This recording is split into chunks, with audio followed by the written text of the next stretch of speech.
Vamos lá, vamos iniciar mais uma aula importante. Nós vamos conversar hoje sobre incorporação imobiliária, os aspectos contratuais dessa relação de compra e venda do imóvel na planta. Tem muito assunto importante, quais são os riscos de comprar um imóvel na planta, então tem muita coisa boa, assuntos que merecem uma atenção especial, porque hoje em dia o brasileiro faz isso, nós compramos imóveis na planta, seja para investir, seja para morar, e muitas vezes nós entramos numa furada, né? Então vamos entender a coisa desde um começo. Quando eu falo de incorporação imobiliária, vamos aprender a fazer a incorporação imobiliária passo a passo, como funciona, qual a legislação que regulamenta e quais são os riscos e como se precaver em relação a esses riscos, tá bom? Então um curso com muito carinho aqui para você, de incorporação imobiliária, trazendo os aspectos contratuais da relação de compra e venda também do imóvel na planta.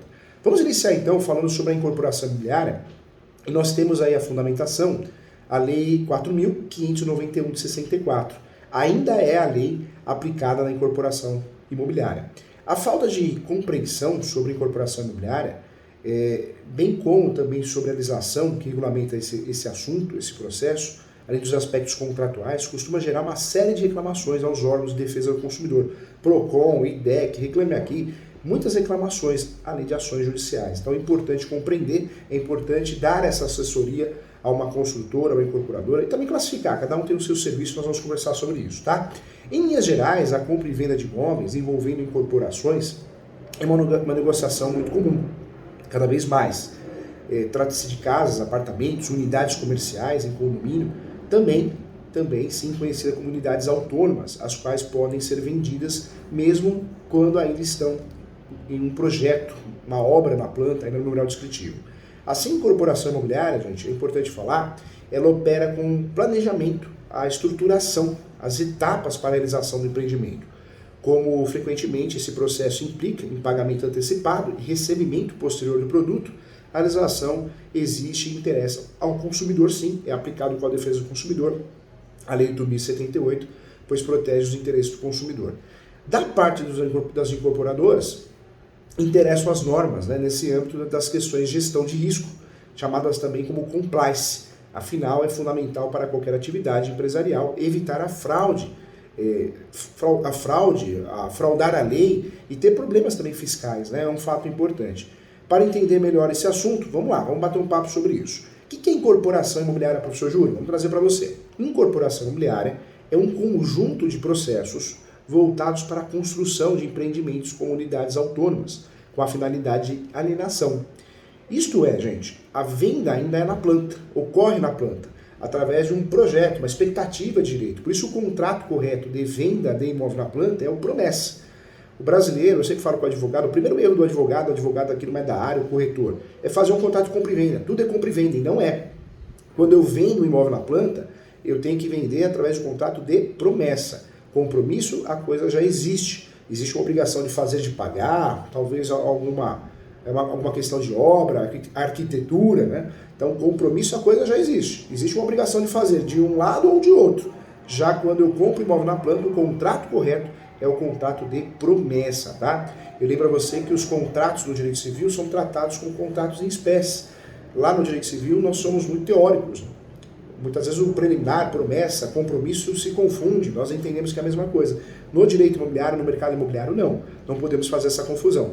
O contrato que eu vou usar para vender um imóvel na planta, um projeto, é sim a promessa, tá? E a mesma acontece quando eu vou vender um imóvel irregular, exceção de direitos possessórios. O mesmo acontece quando eu vou vender direitos hereditários, exceção de direitos hereditários.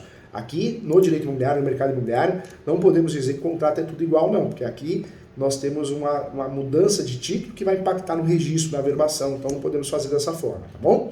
Então, a incorporação imobiliária é um conjunto de processos voltados para a construção de empreendimentos, com unidades autônomas com a finalidade de alienação. Isto é, sua venda ainda na planta ou em um processo construtivo para uma ou mais pessoas. O advogado, a advogada, a assessoria jurídica, nós vamos trabalhar em duas etapas. A primeira, na incorporação. Pode o escritório de advocacia especializado fazer a incorporação e entregar isso para a construtora. A construtora, incorporadora, que fazem serviços diferentes, vamos explicar logo mais.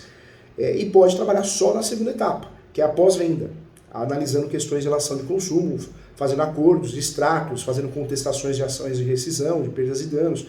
Então, pode o escritório de advocacia, pode o advogado atuar nas duas fases ou só na primeira fase, na segunda fase, tá? Então, uma dica muito importante. Vamos lá, esse tipo de negócio imobiliário, ele é regido, de fato, pela Lei 4.591 de 64, substituindo, sim, a DPL, né, que é chamada 5481 de 28, bem antiga, que versava sobre a alienação de edifícios de mais de 5 andares. Então não aplicamos mais essa legislação.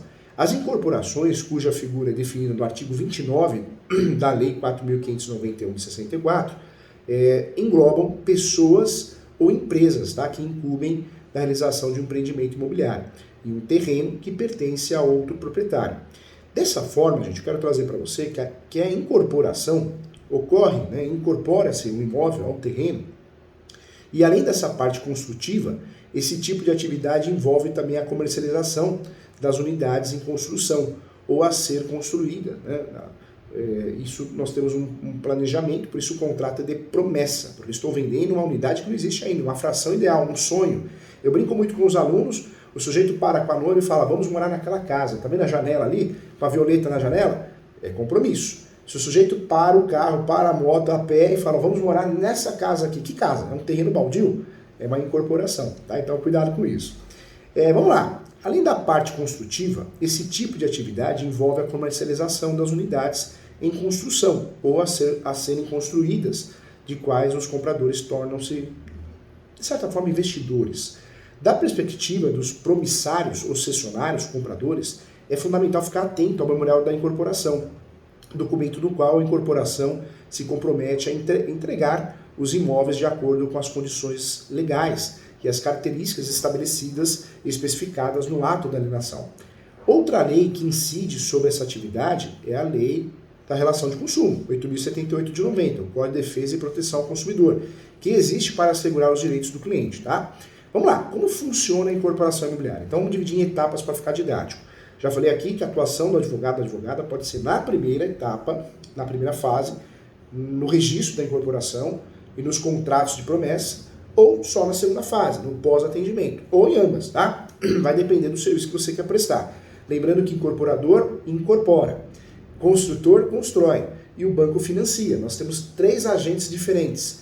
Pode ser o mesmo? Pode. Hoje em dia tem muita incorporadora que é construtor e é banco também, mas normalmente cada um na sua seara, tá? Vamos lá.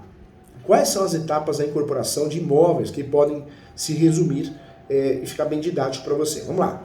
A incorporadora, o responsável, de fato é responsável por avaliar a viabilidade econômica da obra, também integrar a parceria entre o dono do terreno e a construtora. A construtora já tem a função incumbida de construção, acho que é a mais conhecida. O dono do terreno, que é o proprietário que cede o espaço para as edificações, ele tem essa função, ceder. Lembrando que é muito comum, né, a incorporadora constrói no terreno, nas casas antigas, as casas velhas, ou casas novas, hoje em dia tem casa nova, e eu te dou 2 apartamentos. Essa é a nossa parceria. Você é o dono do terreno, eu sou o incorporador. O construtor constrói. Então, o dono do terreno, o proprietário, cede o espaço para a edificação. Os compradores são aqueles que, mediante contrato de promessa, que é o contrato correto, você sabe que o jurídico sabe atuar nessa área, conhece essa área pelo contrato. Não que o contrato não possa mudar lá na frente, porque a hora que o empreendimento estiver construído, após o habite, pode a construtora, a incorporadora vender através de compra e venda, porque já está construído. Então, o contrato pode ir mudando, é dinâmico. Mas, em regra, vender imóvel na planta é promessa. Os compradores são aqueles que, mediante contratos de compra e venda, pagamento adiantado, de certa forma, financiam as construções ou a construção das unidades. Tá? Na prática, as empresas de incorporação obtêm os terrenos, frequentemente oferecem algumas unidades como meio de pagamento aos donos do terreno, que integram as construtoras. E aí começa o projeto ou os projetos de comercialização das edificações restantes para conseguir o dinheiro e avançar no projeto. Uma construtora pode atuar como incorporadora, sim, isso é muito comum no Brasil, tá? Pode atuar como incorporadora, sim, uma construtora, e pode atuar até como banco. Hoje tem construtoras poderosas aí que são bancos também. Tá? E às vezes um banco criado só para financiamento deles, né? Então, tem isso também. Então, vale a pena bater um papo. Surge aí uma lei nova que a gente precisa entrar, que é a lei do patrimônio de afetação. Você já ouviu falar sobre isso? Vamos entender o que é importante. A Lei 10.931 de 2004 trouxe algumas mudanças para a Lei 4.591 de 64. Inclusive, essas mudanças ocorreram nos artigos 31A a 31F, as inclusões.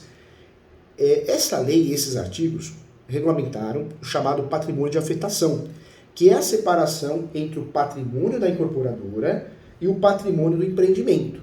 O empreendimento, muitas vezes, a construtora, ou melhor, a incorporadora, para a gente não confundir, fosse a falência, ele poderia ir, os compradores poderiam ter um prejuízo irreparável. Era muito comum isso. Então agora ficou pacificado conforme jurisprudência, agora em lei, a partir da Lei 10.931 de 2004, artigos 31A a 31F, que se existe patrimônio de afetação, ou seja, a incorporadora utiliza o patrimônio de afetação, existe uma segurança maior, melhor para o comprador, para o consumidor, porque existe a separação do patrimônio da incorporadora com o patrimônio do empreendimento. Sensacional isso. No passado, no passado recente, ainda é comum, a incorporadora que não usufrui do patrimônio de afetação, pelo amor de Deus, tem que entrar com embargo de terceiro, os compradores, consumidores, talvez criar uma associação para defender e terminar o empreendimento quando ocorre a falência. Então é bem complicada a situação. A ideia do patrimônio de afetação é essa, proteger o consumidor. Ao desvincular esses dois elementos, o novo empreendimento, que passa a ter administração própria, e os recursos exclusivamente destinados para a construção, é fato importante e positivo que impede que o incorporador se possa valer desse bem para quitar dívidas, caso entre em processo de falência durante o processo de incorporação. Então, a ideia é maravilhosa. Segundo o artigo 756 do Código Civil, a alienação e a hipoteca estão condicionados ao poder de dispor do bem, e quando o processo é registrado pelo memorial, a incorporadora já não pode mais dispor das unidades vendidas. Sensacional, né? Pontos importantes que eu quero trazer para você, tá? Pontos importantes e relevantes. Vamos lá. Incorporação imobiliária. Se você trabalha na área de construção civil, se você advoga no direito imobiliário, atua no mercado imobiliário como corretor, corretora, possivelmente a incorporação imobiliária faz parte do cotidiano da sua vida, do seu dia a dia, da empresa, da sua imobiliária, você como escritório de advocacia, ou vai fazer.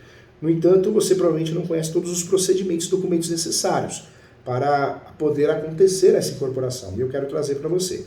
Então, a incorporação imobiliária, como já falamos aqui, é o nome do processo por meio do qual um prédio será construído, é incorporado ao terreno, e esse terreno geralmente pertence a um terceiro que é pago por isso, muitas vezes recebendo unidades autônomas, apartamentos que farão parte do prédio. Nesse processo, nós podemos dizer que temos três figuras principais. O dono do terreno, que cede então o espaço para a construção, a construtora que realiza a obra e, como eu já disse, a incorporadora que trabalha em parceria com outras duas partes e lida com a venda das unidades, seja ainda na planta ou depois de prontas, ocorre a venda depois de prontas também. Para que possamos trabalhar com segurança, a incorporação firma contrato tanto com o dono do terreno quanto com a empresa de construção que executará a obra. Isso se não for a mesma empresa que faz tudo. No contrato devem ficar estabelecidos os direitos e deveres, prazo e o pagamento de cada um. Eu trago mais uma dúvida aqui, o que deve ser observado antes da incorporação? Vamos lá, esse é um assunto importante. O primeiro passo é o estudo da viabilidade econômica. Por isso, quem trabalha com incorporadora tem uma equipe multidisciplinar. Não é só o advogado no escritório de advocacia, um contador, os corretores. Não, precisa ter uma equipe multidisciplinar. Porque esse estudo de viabilidade econômica, comercial e ambiental da obra tem que ser feito. Nessa etapa, a incorporadora deve contar com um especialista, ou vários especialistas, para responder essas perguntas, como se a obra gerará lucro, o valor a ser cobrado por unidades, para que não haja prejuízo de fato e seja compatível com a realidade de mercado, o local pretendido se fica em área de preservação ou com problemas de alagamento. Isso é muito importante.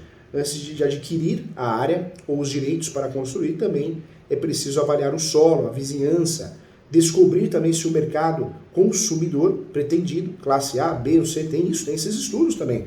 Jovens que trabalham em casa e usam o metrô, se é próximo do metrô, trem, terminal de ônibus, famílias com 2 filhos, por exemplo, tudo isso interessa para quem vai morar ali. Outro ponto que eu quero trazer para você também é o valor geral de vendas, VGV. VGV, você já escutou? Você deve ter escutado FGV, não tem nada a ver com FGV. VGV é o valor geral de vendas. E também é um ponto a ser estudado. é a soma de todo o potencial de vendas do empreendimento. Essa é uma estimativa que deve ser feita para a incorporadora para saber qual o valor que se espera receber ao realizar a venda de todas as unidades pelo preço inicialmente estipulado para elas. Por exemplo, eu trago aqui um empreendimento com 100 apartamentos que cada um deles custa R$400 mil. O VGV é de 40 mil. 40 milhões, 40 milhões, né? Esse é o VGV, tá? Então é importante saber o que é. É importante ter em mente que o VGV é só um valor aproximado, tá? Servindo como uma importante ferramenta para determinar a viabilidade comercial do empreendimento e o valor que poderá ser gasto com a construção de marketing, publicidade, tudo isso, né? E etc. É normal que o lucro real varie em relação ao VGV por causa de circunstâncias normais do mercado imobiliário, como as negociações e comissões também. Quais são os documentos necessários para fazer a incorporação? Eu trago para você quem pode incorporar. Pode ser pessoa física ou jurídica, tá? Nós temos a falsa sensação que é só pessoa jurídica, mas pessoa física, pessoa natural pode ser incorporador também, incorporador, incorporadora. A incorporação imobiliária ela é regida, como nós falamos aqui, pela Lei 4.195 de 64, que criou um processo mais exigente, a fim de cobrar mais documentos, mais informações, fiscalizar melhor, proibindo, evitando golpes na venda de apartamentos na planta. Então, a ideia é essa. Para que o empreendimento imobiliário esteja em situação regular, é preciso sim providenciar a entrega no cartório de imóveis os seguintes documentos que eu vou falar aqui em 2 vias e com firma reconhecida quando for o caso, tá? Então, vamos lá. Primeiro é o requerimento de incorporação. Então, o advogado que é contratado para isso, que trabalha com isso, vai fazer o requerimento de incorporação, junto com o contrato social, quando a incorporadora for pessoa jurídica, ok? Também a escritura do terreno ou título de propriedade com valor equivalente. Tem que juntar, junto a esse requerimento, certidões negativas federais, da Receita Federal, da Justiça do Trabalho e da Justiça Federal. Também tem que juntar a esse requerimento as certidões negativas estaduais, da Fazenda Estadual e da Justiça Estadual. Certidão negativa de tributos municipais. Também é necessário juntar a CND, certidões negativas de débitos do INSS, tanto do incorporador quanto do titular do terreno, caso não seja a mesma pessoa ou empresa. Certidão negativa de protesto de títulos dos últimos 5 anos. Certidão negativa de tributos municipais do imóvel. Certidão negativa de ônus e ações do registro de imóveis. Histórico dos titulares da propriedade do imóvel, abrangendo os últimos 20 anos. Projeto arquitetônico de construção já aprovado pelo órgão responsável.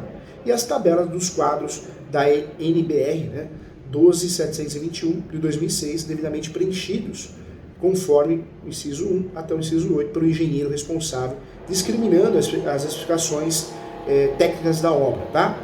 Também é necessário, sim, alvará de construção, discriminando com a discriminação das frações ideais do terreno, de cada unidade autônoma do empreendimento.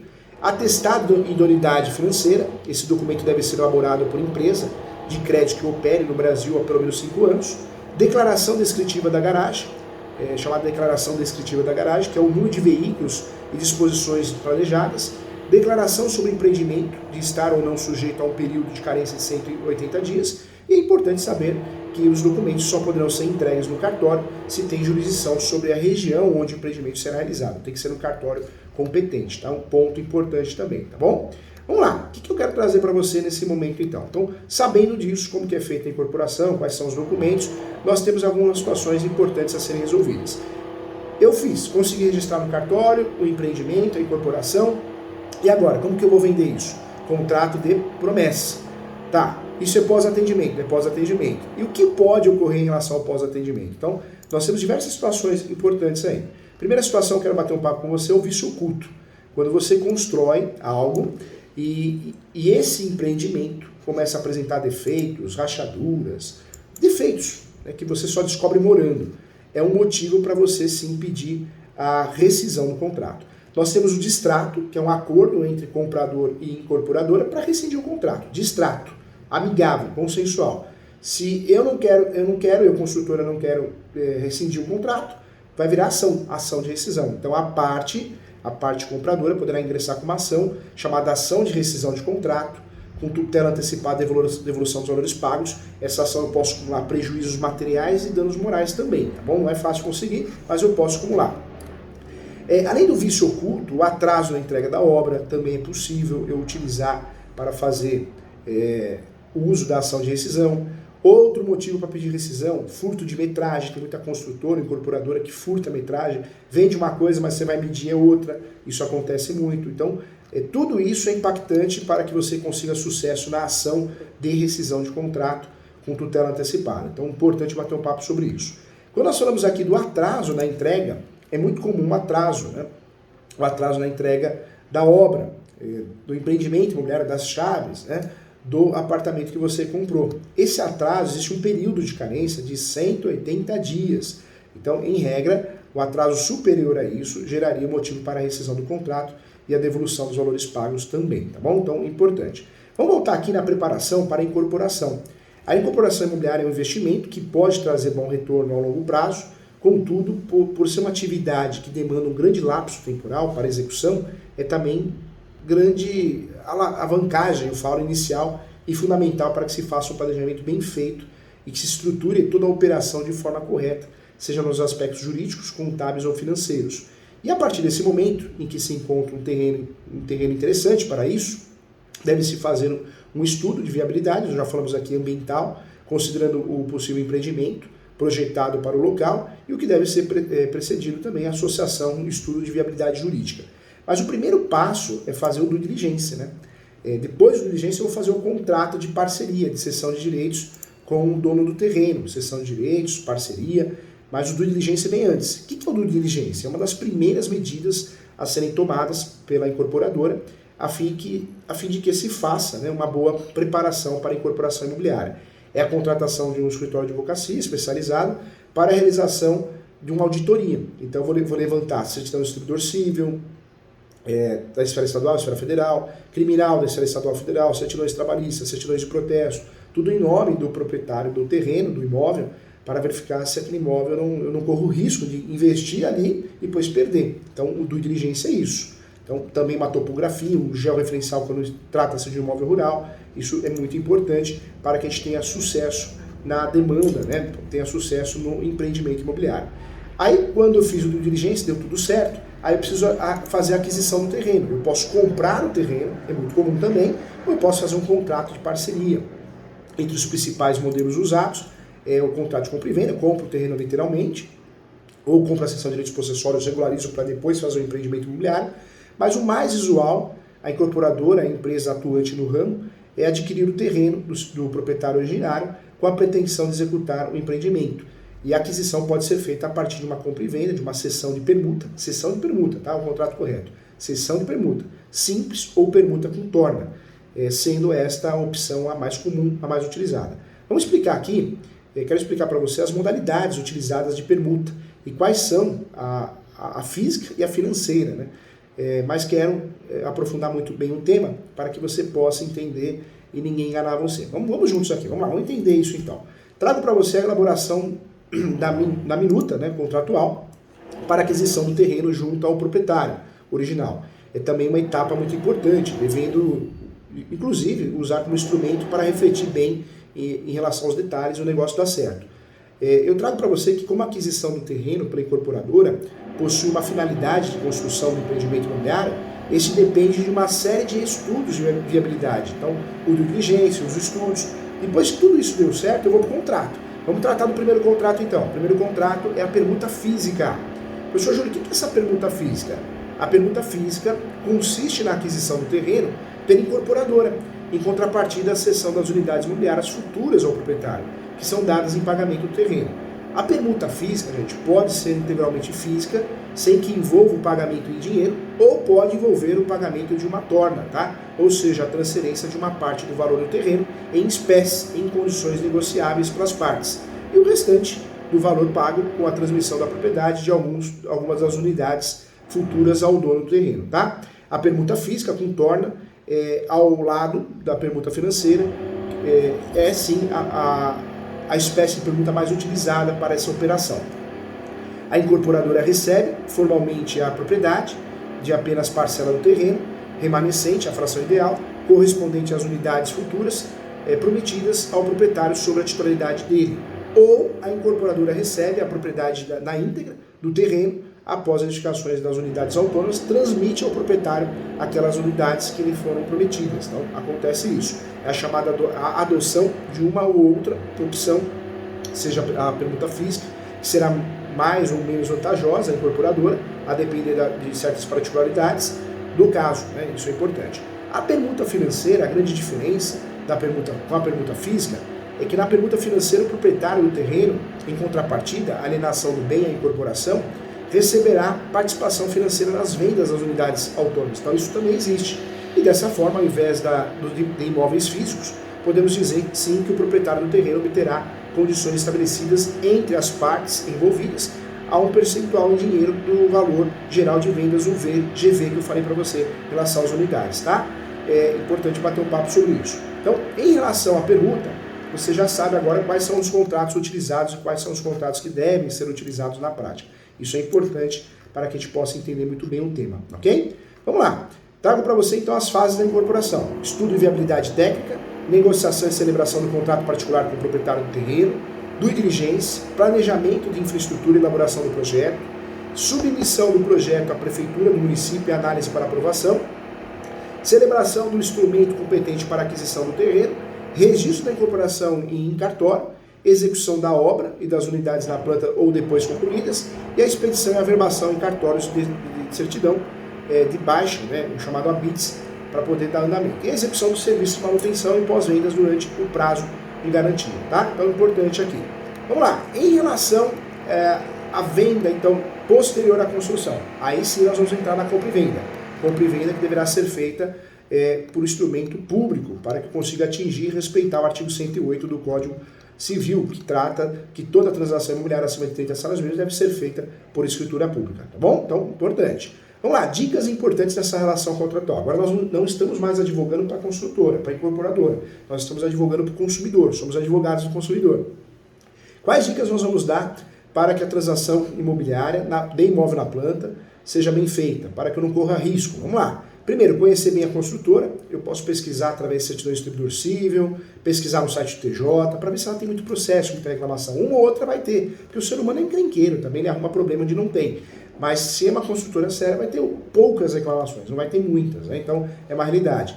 Conheça bem a construtora. Depois, vamos verificar a documentação do empreendimento. É muito importante, pouca gente sabe disso, mas um imóvel em construção só pode ser vendido após o registro da sua incorporação no cartório de imóveis.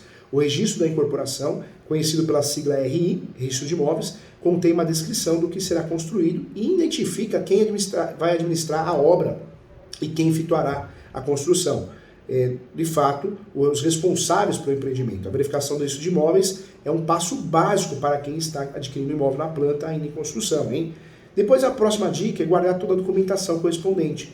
Como é um bem e é adquirido, né, um bem futuro, nunca se sabe, né, exatamente o que poderá acontecer até a entrega da chave. Então eu guardo isso até para poder usar como meio de prova. Atenção ao memorial descritivo.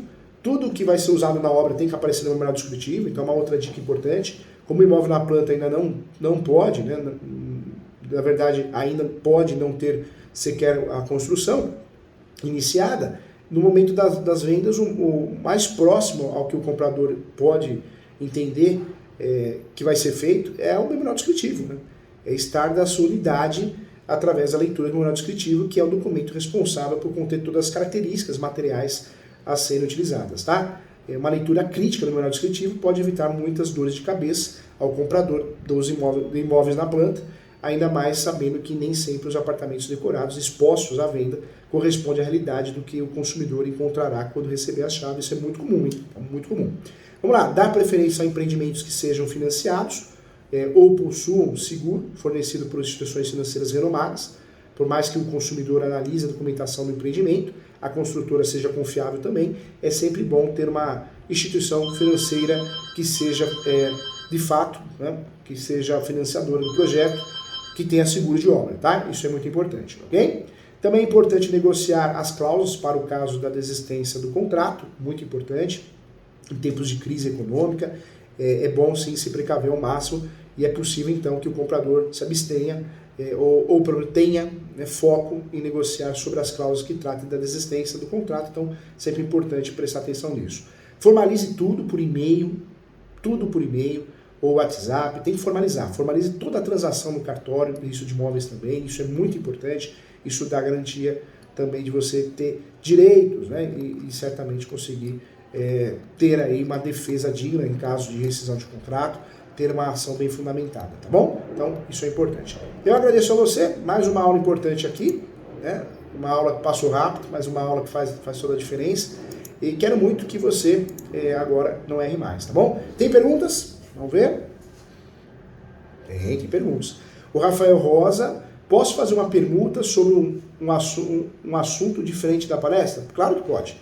Como posso descrever no contrato de compra e venda que o pagamento será feito através da carta de consórcio? Cria uma cláusula das disposições gerais e inclui essa informação, tá bom? Legal. Próxima pergunta. Professor, o registro paroquial, o registro de vigário, pode ser considerado título de propriedade como transcrição? Pode. Inclusive, é sim um dos documentos mais antigos que nós temos sobre o imóvel. Legal, paroquial ou vigário. Perfeito, perfeito. Isso é muito bom. O Rafael Rosa pergunta aqui, qual é o título correto do contrato para uma transação entre o construtor e o proprietário do terreno? O construtor pagou um valor no ato da assinatura. O contrato será pago ao final. Nesse caso, acho que o compromisso de compra e venda é o mais adequado, tá? Não seria a cessão, porque o comprador não está fazendo parceria, já comprou o terreno. Então, seria o compromisso de compra e venda, tá bom? Legal. Agradeço a você, muito obrigado. Continue estudando, estuda que a vida muda e a intenção era essa, que você conhecesse tudo sobre. Quero mandar um abraço para o Aloar. Bom dia, professor. O senhor, Deus te abençoe. Agradeço. Pena que estou tão longe, no Rio de Janeiro. Não faz mal, dá para vir aqui em São Paulo. Inclusive, o professor quer divulgar o curso hoje. Vou ter um curso sábado aqui, de regularização de imóveis e uso capião. Curso presencial. Quem tiver interesse, entre em contato no escritório. Vem muita gente de fora, de outros estados, tá bom? Um abraço para todos aí. Muito obrigado. Legal. Mais um curso com muito carinho, mais uma aula importante para ajudar você.